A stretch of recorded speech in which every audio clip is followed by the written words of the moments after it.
மணிப்பூர்ல குடியரசுத் தலைவர் ஆட்சி அமல்படுத்தியிருக்காங்க. என்ன சார் என்ன சார் மணிப்பூர்ல அது இங்கே கோயில் அரசாங்கத்தை பற்றி திருப்பதி லட்டு விவகாரத்துல 4 பேர் கைது செய்யப்பட்டிருக்காங்க. அது நான் முதல்லேருந்தே அதுக்கு முன்னாடி நான் நடக்கிறதுக்கு முன்னாடி 2.5 வருஷம் முன்னாடியே நான் சொல்லிட்டேன். அது தப்பு நடந்துகிட்டே இருக்குது. ஸோ அது ஃபைனலாக அது அவருக்கு இப்போ பனிஷ்மெண்ட் கிடைக்கிறது கல்பிட்ஸ் யாருன்னு தெரிஞ்சு போச்சு. அது சந்தோஷம். அது கடவுள்கிட்ட யாருமே இந்த மாதிரி படக்கூடாது. அது அந்த மாதிரி பண்ண எது இருந்தாலும் சார் தப்பு நடக்கிறது பார்க்காம இருக்கக்கூடாது.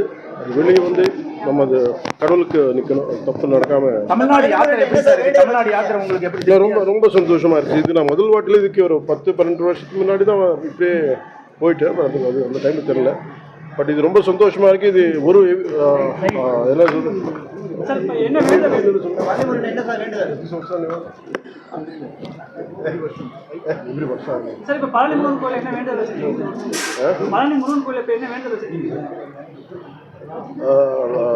தேசத்துக்கு நம்ம தமிழ்நாட்டுக்கு நல்லது நடக்குது.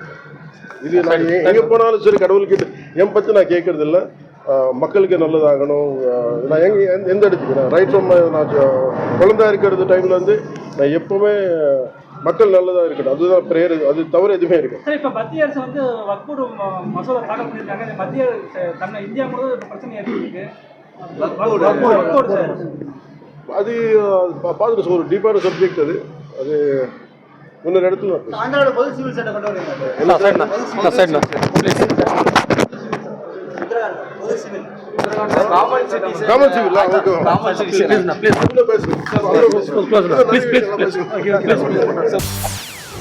செய்திகளை உடனுக்குடன் தெரிந்து கொள்ள உடனே சப்ஸ்கிரைப் பண்ணுங்க.